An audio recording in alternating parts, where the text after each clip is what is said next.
দেখছো কি গাছটা জঙ্গল, আগে তো এটা ছেড়ে ছিল না, এখন তো সে অবস্থা খারাপ। তুমি এখানে দাঁড়াও, আমি জিজ্ঞাসা করি আমার বাড়ির কোনটা, আমি একটু লোকেশন নিয়ে নিয়ে নিয়ে দাঁড়াবেন।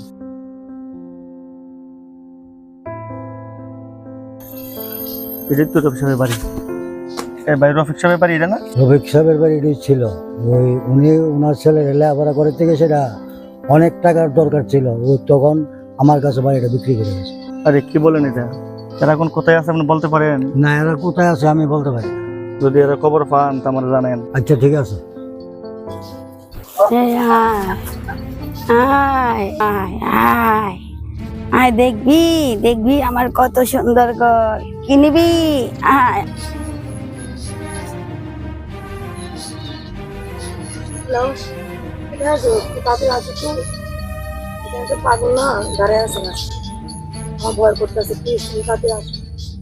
এই দেখো না ওখানে একটা পাগল। আরে চলো একটু দাঁড়াও তো, যে মার কন্ট্রোল লাগে না। সুন্দর ঘর বানাবো।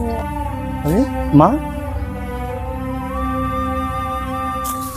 আমার ঘর। মা, মা তোমার সব দোষ মা, আমার মা, আমি বুঝতে পারছি মা, আমার কারণে তোমার আজকে এই অবস্থা। মা এখন শহরে নিয়ে যাবো তোমার, আর গ্রামে রাখুম না মা, চলো আমার শহরে নিয়ে যাবো তো তোমার। আমার ঘর।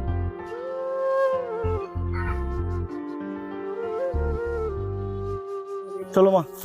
না না, মা, আমি চলো, আমার ঘর তোমার চলে শহরে যাবো নিয়ে না। যাবো। আমার ঘর আমার ঘর আমার ঘর আমার ঘর আমার ঘর।